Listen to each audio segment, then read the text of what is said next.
11월은 감사의 달이라 이렇게 말할 수 있습니다. 한 4주에 걸쳐서 감사에 대한 말씀을 함께 나누려고 합니다. 감사의 달을 맞이하면서 우리가 좀 감사 훈련을 하면 좋겠다 하는 마음이 있습니다. 저는 늘 일기를 씁니다. 초등학교 때부터 늘 지금까지 일기를 쓰고 있는데, 한동안은 우리 교회에서 또 감사 일기를 쓴 적이 있습니다. 감사 일기를 매일같이 쓰면서 내가 오늘 감사한 일이 무엇인가 하면서 오늘 하루를 이제 돌아보는 것이지요. 앞으로도 좀 감사 일기를 썼으면 좋겠다 하는 생각이 듭니다. 이 감사라고 하는 것, 이것도 사실은 훈련이 필요합니다. 이 감사, 우리가 살아가면서 훈련하지 않고 무엇을 한다고 하는 것은 쉬운 것은 아닙니다. 그래서 이 감사도 마찬가지로 훈련이 필요하다. 그래서 감사는 하면 할수록 감사는 늘지만, 그러나 감사를 하지 않으면 불평이 대신 늘게 됩니다. 운동선수가 아무리 탁월한 실력을 가지고 태어났다고 해도 훈련하지 않으면 좋은 운동선수가 될 수 없습니다. 공부하는 학생이 아무리 좋은 머리를 가지고 태어났다 해도 끊임없이 노력하지 않으면 좋은 자리에 올라갈 수가 없습니다. 사업하는 사람이 아무리 사업 수완이 좋다고 하여도 부지런하지 않으면 안 됩니다. 그런 면에서 감사도 마찬가지입니다. 감사도 훈련에 의해서 되는 것입니다. 그런 차원에서 감사 훈련을 하는 것이 필요하다는 생각이 듭니다. 이런 감사 훈련을 통하여서 우리는 체질이 감사의 사람으로 바뀌게 되는 것입니다. 늘 우리 입에서 불평, 원망, 짜증, 분노, 이러한 것들이 나오는 분들은 특별히 감사 훈련이 더 필요합니다. 어떻습니까? 감사 훈련 필요합니까? 예. 감사 훈련을 하면 그 나오는 잘못된 것들이 감사라고 하는 그 말 표현 속에서 우리의 마음이 바뀝니다. 서서히 체질이 바뀌게 되어서 감사의 사람으로, 짜증의 사람에서, 불평과 원망의 사람에서 감사의 사람으로 바뀌는 겁니다. 성경은 우리에게 항상 기뻐하고 쉬지 말고 기도하고 범사에 감사하라, 이것이 우리를 위한 하나님의 뜻이다. 성경은 우리들에게 말씀하고 계십니다. 많은 사람들은 이 성경 구절을 좋아합니다. 또 암송하고 있습니다. 집안에 붙여놓고 있습니다. 그런데 좋아하는 것만큼 우리가 실천하고 사느냐 하면은 그렇지 못합니다. 성경은 기뻐하고 기도하고 감사하라, 이 3가지, 이것을 우리들에게 명령하셨습니다. 하라, 했으면 좋겠다, 이것이 아니라 하라, 기도하라, 감사하라, 기뻐하라, 우리들에게 명령하고 있습니다. 우리가 기뻐하느냐, 기도하느냐, 감사하느냐, 이 3가지 다 있으면 100점입니다. 2가지만 있으면 66점입니다. 1가지만 있으면 33점입니다. 이 3가지 나에게는 없어요. 몇 점입니까? 빵점입니다. 빵점이라고 하면 너무 좀 그러니까 0점이라고. 우리는 몇 점에 해당됩니까? 우리 속에 정말 감사하면서 사느냐? 우리가 몰라서 그렇지 찾아보면 감사할 일이 얼마나 많은지 모릅니다. 오늘 우리가 주님 앞에 예배를 드리는 것만 해도 우리는 사실 얼마나 감사한 일인지 모릅니다. 이 세상에 하나님을 섬기고 그분 앞에 예배 드리는 행위만큼 보람되고 가치 있는 시간이 어디 있겠습니까? 우리가 우리에게 주어진 여러 가지 일들을 감당하지만, 그러나 하나님 앞에 입술을 열어서 찬양하고 기도하고 경배하며 우리의 마음과 뜻과 정성을 모두어 하나님을 예배하는 이 행위보다 더 좋은 시간이 있다면 저에게 좀 알려주십시오. 없습니다. 예배하는 시간만큼 즐거운 시간, 감사하는 시간, 예배하는 것만큼 가치 있는 시간, 의미 있는 시간이 있습니까? 없습니다. 그런 의미로 우리는 늘 감사해야 됩니다. 이것이 얼마나 감사한가, 이 시간이 얼마나 감사한 시간인가 하는 것을 우리는 늘 깨달아야 됩니다. 찬송가 429장에 나와 있는 것처럼 내려주신 주의 복을 세어보아라. 주의 크신 복을 내가 알리라. 받은 복을 세어보아라. 주의 크신 복을 내가 알리라. 우리가 한번 세어보면 내가 하나님 앞에 받은 복이 얼마나 많은가, 얼마나 큰가, 그것을 알게 됩니다. 우리나라가 잘 살기 시작한 것은 1980년도 후반 정도부터라고 사람들은 이야기를 합니다. 그러고 보면 불과 40년 정도밖에 되지 않습니다. 그 전에는 우리나라 사람들이 다 대부분이 가난했습니다. 연세 드신 분들의 이야기를 들어보면 눈물 아닌 것이 없습니다. 대부분 어렵게 살았습니다. 그 가난한 시절에 살던 생각을 하면 지금 우리는 천국은 안 돼도 천국 비슷한 곳에서 산다, 그렇게 생각하면 틀림이 없습니다. 이렇게 좋은 환경에서 예배를 드리고 좋은 환경에서 산다고 하는 것, 얼마나 참 감사한 일입니까? 오늘은 추억 소환을 한번 해보겠습니다. 추억이 되는지 안 되는지 모르겠지만은 옛날에는 초등학교를 국민학교라고 하지 않았습니까? 추억 소환이 되고 있습니까? 예, 국민학교, 이제는 초등학교로 바뀌었지만은 그 초등학교 다니던 시절 가정환경조사서라고 하는 것이 있었는데 거기에는 이런 질문들이 있었습니다. 그것을 적어서 학교에다 내는 것인데 동그라미를 치는 거지요. 거기에 항목에 따라서 텔레비전 있느냐, 전화기 있느냐, 냉장고 있느냐, 선풍기 있느냐, 전축 있느냐, 자가용 있느냐, 그런 질문입니다. 저는 동그라미 칠 것이 없었습니다. 물론 집은 내 집, 우리 집이었지만은 그야말로 가전제품이라고 하는 것은 집안에 전무했습니다. 한 가지 딱 있었던 것이 있었습니다. 그것은 작은 손바닥만한 트랜지스터 라디오, 그 하나, 그것밖에 없었습니다. 그 작은 라디오 속에서 수많은 사람들의 음성이 나오는 것이 신기하여 라디오를 들고 밑에서 보고 위에서 보고 뒤집어 보고 아무리 보아도 그 안에는 사람이 없었습니다. 그런데 신기하게도 거기에는 수많은 음성으로 우리들에게 들려주는 그러한 이야기들이 있었습니다. 그 라디오는 가정의 유일한 재미였고 오락이었습니다. 그래도 없이 사는 것이 하나도 그 당시에는 불평이나 원망 이런 것이 없었습니다. 왜냐하면 그 시대는 다 그렇게 살았기 때문에 그렇습니다. 그러한 것이 없어도 아쉬움이 전혀 없이 살았습니다. 그 당시에는 텔레비전도 없었지만 텔레비전 사달라고 얘기도 하지 않았습니다. 왜냐하면 돈이 없는데 어떻게 살 수 있습니까?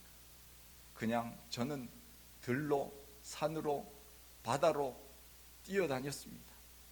그렇게 놀면 됐고 자가용이 없어도 늘 걸어 다니면 됐습니다. 학교 다닐 때 유일한 교통수단이 있었다면 저는 중고등학교 다닐 때 자전거로 다녔습니다.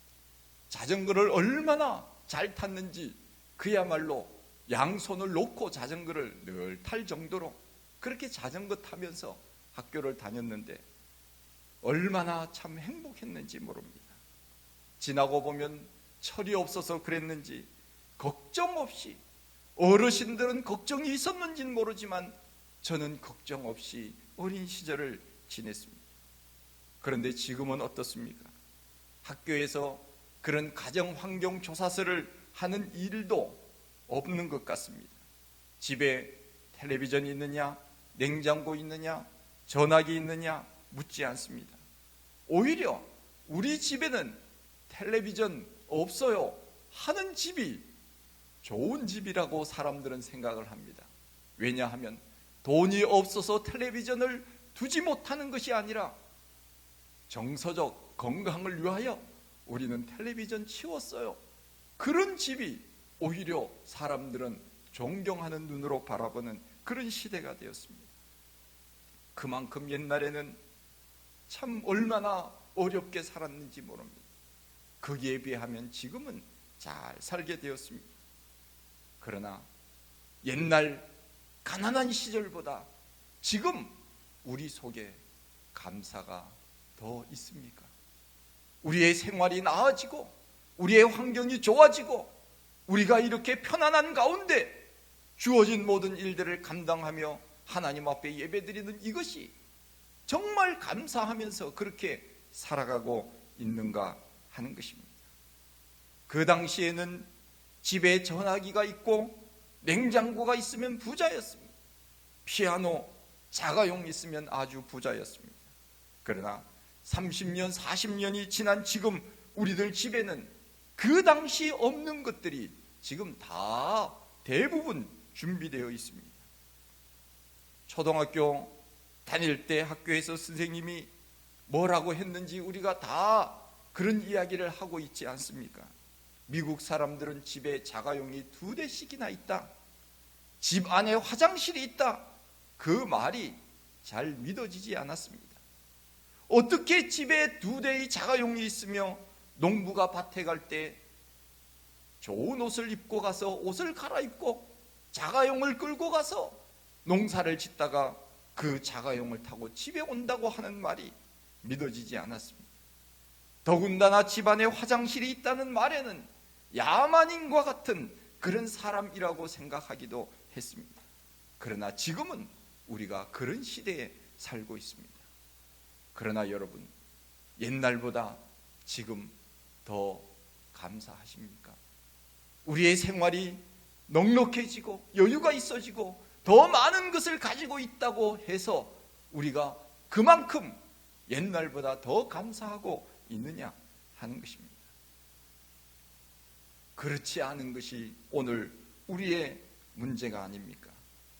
옛날 소풍 갈 때, 학교 운동회 할 때 우리가 뭘 먹었습니까? 그렇죠. 김밥, 삶은 계란, 삶은 고구마, 칠성 사이다, 그런 거 우리가 먹지 않았습니까? 그러면서 얼마나 행복했습니까? 먼지 나는 흙바닥에 앉아서 여자들은 공기놀이를 하고 고무줄놀이를 하고 땅 따먹기를 하고 나무로 깎은 자치기를 하면서 동네를 돌아다녔습니다. 어머니가 저녁 먹으라고 오라고 하는 소리가 들릴 때까지 마당에서 뛰어놀았습니다. 안준뱅이 썰매를 타고 얼음판에서 옷이 다 젖어서 불을 피워 말리면서 놀았습니다. 팽이를 돌렸습니다. 손이 얼어 터져서 피가 날 정도로 되었지만은 아랑곳하지 않고 놀았습니다. 저만 그렇게 놀았습니까? 대부분이 아마 그렇게 자연과 함께 놀았을 겁니다. 그래도 기뻤고 불평하지 않았습니다. 저는 그냥 자연과 함께 살았습니다. 공부 별로 신경 쓰지 않았습니다. 그래도 늘 공부는 잘했습니다. 그때는 가난한 집안의 사람들이 공부 잘한다고 했는데 지금은 잘 사는 사람들이 공부 잘한다, 그런 이야기를 하지 않습니까? 받쳐주지 않으면 안 되는 그런 시대에 살고 있습니다. 그 당시 우리 부모님들은 빨래를 어디에서 했습니까? 우물가에서 하고 냇가에서 하지 않았습니까? 추운 겨울에 뜨거운 물이 어디 있습니까? 빨래 방망이를 그 차가운 물로 두드려가면서 찬물로 빨래를 하지 않았습니까? 빨래 방망이 두드리면서 시어머니 욕도 하고 그렇게 신세 타령도 하고 그러면서 잘 견뎌냈습니다. 지금 만일 우리들 집에 따뜻한 물이 나오지 않으면 아마 춥다고 난리를 피울 겁니다. 차가운 물이 나오지 않는데 어떻게 세수를 하느냐고 빨리 뜨거운 물을 허락해 달라고 아마 불평을 할 것입니다. 옛날로 말하면 우리는 지금 부자 중에 부자입니다. 잘 느끼지 못해서 하나님은 우리들에게 많은 것을 주셨습니다. 우리나라에 가난한 나라의 근로자들이 많이 와서 일을 합니다. 그들의 이야기를 들어보면 우리가 얼마나 잘 사는가 알게 됩니다. 그들은 지금 우리가 살고 있는 집에 대해서 놀라움을 금치 못하고 있습니다. 어떻게 집에 대형 냉장고가 있고 집에 에어컨이 있고 집 안에 화장실이 있는가? 그 제3세계에서 온 그 사람들은 지금까지 자기들이 살아온 그 집에 상상도 못하는 것들이 우리 한국에 살고 있는 이 사람들 집에는 다 있다고 하는 것에 대해서 그들은 놀라움을 금치 못한다 하는 것입니다. 네팔이나 필리핀, 방글라데시 이런 나라에서 온 사람들은 지금 한국은 그야말로 신세계입니다. 우리가 얼마나 부자라는 것을 그것을 우리가 다만 모를 뿐 아닙니까? 그렇다면 우리가 감사하고 있습니까? 이렇게 살고 있는 것에 대해서 우리가 감사하고 있느냐 하는 것을 생각해 볼 때 옛날보다 더 감사가 늘어나야 되는데 그렇지 못한 것이 우리의 문제는 아닙니까? 사람들은 세상이 바뀌면 감사할 수 있다고 말합니다. 앞으로 30년, 40년 후에 우리의 후손들, 우리의 자녀손들은 어떤 세상을 살아갈는지 사실 상상이 되지 않습니다. 지금도 그렇지만 아마 그때가 되면 사람들은 굳이 운전면허를 따려고 하지 않을 겁니다. 자율주행이 다 되기 때문에 그럴 겁니다. 아마 자동차가 하늘을 길을 날아다닐는지도 모릅니다. 집안에서 원격 조종을 하여 병원 치료를 받게 될 것입니다. 우리의 자녀들은 우주여행을 하는지도 모릅니다. 지금 LA까지 가는 비행거리가 10시간이라고 한다면 20, 30년 후에는 4시간, 5시간으로 줄어든다는 그런 말을 하고 있지 않습니까? 설령 그러한 날이 온다 해도 우리의 요구가 다 채워진다고 해도 그때 가면 우리가 감사할 수 있겠습니까? 감사는 세상이 바뀌고 아무리 욕구가 충족된다고 해도 내가 바뀌지 않으면 감사는 할 수가 없는 것입니다. 그런 의미에서 감사는 뭐냐? 늘 현재적이어야 합니다. 지금 감사할 수 있는 사람이 내일 감사할 수 있고 지금 감사할 수 있는 사람이 10년 후에도 감사할 수 있는 것입니다. 내가 10년 후에 감사해야지, 내가 내년부터 감사해야지, 그런 사람은 내년 가면 또 그렇게 이야기할 것입니다. 우리는 늘 감사해야 됩니다. 지금 주신 하나님의 은혜만 해도 얼마나 큰지 모릅니다. 어느 시골에 소를 키우는 부부가 있었습니다. 그런데 이 소가 쌍둥이 소를 낳았습니다. 부부가 좋아했습니다. 그러면서 하는 말이, 이 소 한 마리는 거저 얻는 것 같으니까 우리 하나님 앞에 드립시다. 그 쌍둥이 소를 보면서 좋아했습니다. 그러면서 한 마리를 드리기로 약속을 했습니다. 어느 소를 드릴까? 한 마리는 누런 색깔을 하고 있는 소였고 한 마리는 까만 점이 있는 소였습니다. 남편이 말하기를 차차 결정합시다. 그러면서 지냈습니다. 그러다가 어느 날 그만 까만 소가 죽었습니다. 남편이 말합니다. 여보, 어떻게 하지? 내가 드리려고 했던 까만 소가 죽었네? 그렇게 말을 했답니다. 말은 드리기로 했는데 드릴 마음이 없었던 겁니다. 그래 놓고는 까만 소가 죽으니까 까만 점 있는 소를 드리려고 했는데 그만 죽었네, 그러면서 핑계를 댄 것입니다. 그렇습니다. 감사는 미루면 감사할 수가 없습니다. 감사는 언제나 즉시로 해야 됩니다. 그래서 어떤 목사님이 그렇게 얘기하지 않습니까? 하나님 앞에 예물을 드릴 때는 생각나면 달려와서 드려라. 새벽이든 어느 시간이든지 달려와서 드려라. 그거 좀 시간 지나면 내 욕심이 들어가니까 마음이 바뀐다. 감사는 언제나 지금입니다. 즉시로 언제나 주신 그 은혜에 대한 마음으로 하나님 앞에 감사할 때 감사는 점점 늘어나는 것 아니겠습니까? 은혜는 돌에 새기고 원수는 물에 새기라고 하는 말이 있는데, 우리는 은혜는 물에 새기고 원수는 돌에 새기는 것처럼 하나님의 은혜는 잊어버리고 감사할 줄 모르는 사람들이 되어버렸지는 않았는지 모릅니다. 외형적으로는 우리는 지금 부자가 되었습니다. 그러나 우리의 마음은 그렇게 편하지는 않는 것 같습니다. 이 지역에 사는 많은 사람들, 제가 이 동탄 커뮤니티 그 안에 들어가서 그분들이 쓴 이야기를 보면 감사하는 말보다 어찌 보면 불평하는 말들이 굉장히 많이 있는 것 같습니다. 얼마나 좋은 환경 속에서 살고 있습니까? 그런데 마음은 그렇지 않은 것 같습니다. 강팍합니다. 마음들이 전부 정말 외롭기도 하고 또 세상적인 여러 가지 일로 인하여서 많은 스트레스를 받고 살고, 마음은 예전같이 평안하지 않는 것 같습니다. 어떤 귀농을 하신 분이 TV에 나와서 이야기를 하는 것을 들었는데, 지금 어떻습니까? 도시에 살다가 여기 오니 어떻습니까? 그랬더니 너무 좋대요. 왜 좋습니까? 경쟁하지 않아서 좋답니다.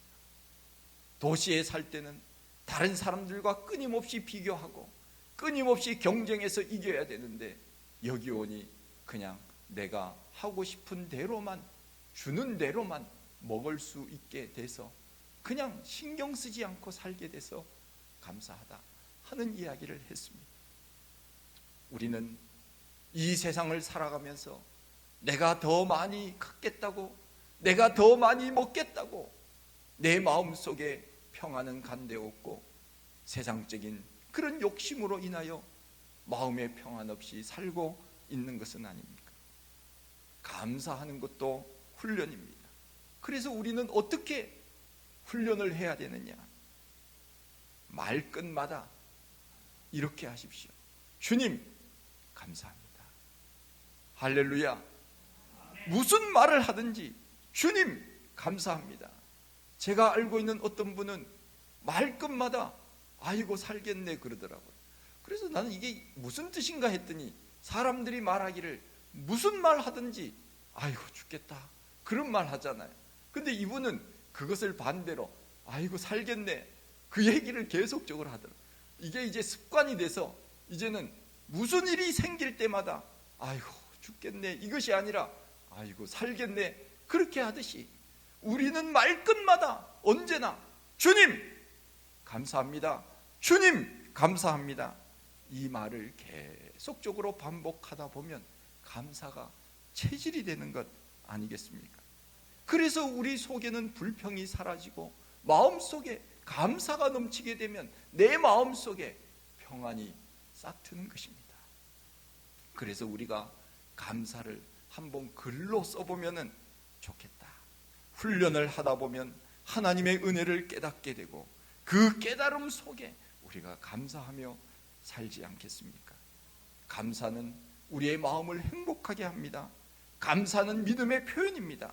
감사는 그 사람의 인품을 보여주는 증표이기도 합니다. 이 지구상에 사는 사람들이 제일 많이 쓰는 영어 단어가 OK라고 합니다. OK는 다 아시죠? 영어 안 배워도 OK는 이 지구상에 사는 사람들이 제일 많이 쓰는 영어 단어인데, 두 번째로 많이 쓰는 단어가 땡큐라고 합니다. 땡큐.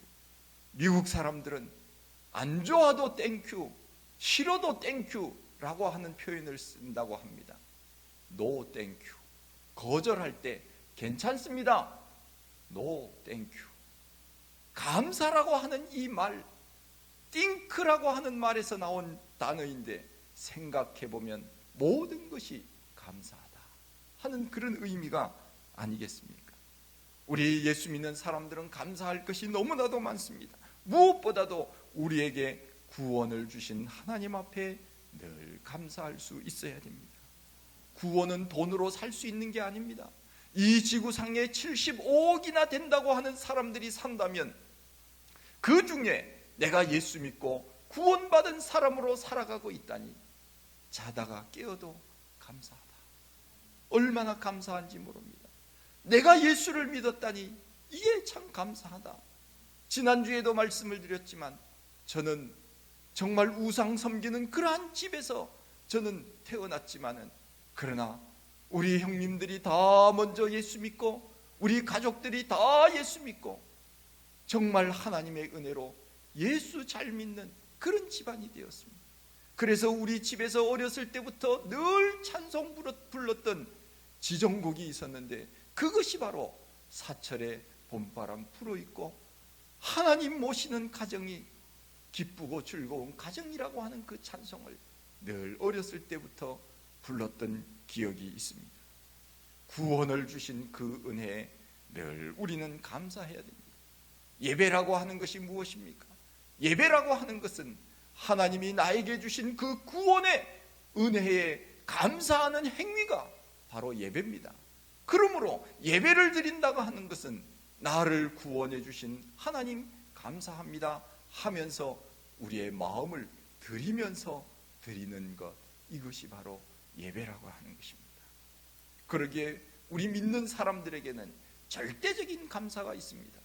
상대적인 감사가 아닙니다. 다른 사람들보다 더 많이 가졌기 때문에 감사한 것이 아니라 절대적인 감사, 그것이 바로 구원의 감사 아니겠습니까? 변치 않는 것입니다. 하나님이 나를 사랑해 주신다고 하는 이 놀라운 은혜에 대한 감사, 이것이 우리 가운데 늘 있어야 됩니다. 그래서 예배는 바로 감사의 예배입니다. 구약시대의 예배는 희생의 예배였다면 신약시대의 예배는 그 구원해 주신 주님의 은혜에 감사하는 감사의 예배, 이것이 바로 오늘날 우리가 드리는 예배입니다. 제가 단톡방에다가 복음성가를 하나 올렸는데 그 복음성가가 감사송이에요. 인터넷에 보면은 감사송 하면은 재미있는 그 유튜브에 재미있는 율동들이 굉장히 많이 있습니다. 제가 여러 그 감사송 하는 것을 제가 봤는데 그 두 번째 올린 어느 교회 그 남자 분들이, 성도님들이 춤을 추면서 그 노래하는 그 감사송을 보니까 특별히 어느 한 분이요 정말 잘하시더라고요. 얼마나 잘하시는지 제가 그분만 봤어요. 율동을 얼마나 잘하는지 그야말로 온 몸으로 하나님 앞에 감사하는 그런 찬송을 하더라고요. 그래서 감사, 그래도 감사, 그러나 감사, 그러므로 감사, 그렇지만 감사, 그럼에도 감사, 그러니까 감사, 아주 그냥 감사, 그리 하실지라도 감사, 그리 아니하실지라도 감사, 그럼에도 불구하고 감사, 이래도 저래도 감사, 매일매일 감사, 항상 감사, 쉬지 말고 감사, 범사에 감사. 얼마나 좋은 감사송인지 몰라요. 여러분들 이 감사송을 좀 외우고 늘 했으면 좋겠어요. 그래도 감사, 저래도 감사, 뭐 하여간 모든 일에 그리 하실지라도 감사, 그리 아니하실지라도 감사. 우리의 감사의 말이 계속적으로 반복되다 보면 나도 모르는 사이에 감사하는 사람으로 체질이 바뀌지 않습니까? 우리가 사람들과의 관계성 속에도 그렇습니다. 감사의 인사를 잘하는 사람, 죄송합니다, 감사합니다, 고맙습니다, 이런 사람들 앞에 우리가 화를 낼 수 있습니까? 감사하는 사람은 좋은 관계로 세상을 살아갈 수 있게 되는 겁니다. 특별히 하나님 앞에 우리가 늘 하나님 감사합니다. 아침에 일어나자마자 감사합니다. 어떤 목사님이 수술을 하고 난 다음에 마취가 깨울 때 수술 마취하기 전에 이런 말을 했대요. 제가 마취가 깨어나면은 감사합니다 하는 말부터 하게 해주세요. 엉뚱한 얘기하면 안 되니까. 네. 원망하고 불평하는 얘기하면 안 되니까. 그래서 물어봤대요. 마취가 깨고 난 다음에 내가 뭔 말을 했느냐 했더니 옆에 있는 분이 예 목사님 감사합니다 하는 말을 하더라고요. 그렇게 이야기를 했다는 얘기를 들었습니다. 우리는 잠에서 깨어나자마자 뭘 해야 됩니까? 감사합니다. 하나님 잠에서 깨어나게 하시니 감사합니다. 잠자리에 들기 전에 무슨 말을 해야 됩니까? 하나님 오늘 하루 지켜주셨으니 감사합니다. 모든 일에 우리는 감사해야 됩니다. 항상 기뻐하고 쉬지 말고 기도하고 범사에 감사하라. 이것이 너희를 향하신 하나님의 뜻이니라. 하나님이 원하시는 뜻은 바로 우리가 하나님 앞에 감사하면서 사는 겁니다. 구원을 베풀어 주신 그 놀라운 은혜, 오늘도 감사하면서 더 풍성히 주실 그 약속을 기대하면서 오늘도 감사하며 살아갈 수 있는 우리 모두가 다 되시기를 간절히 축원드립니다. 하나님 아버지,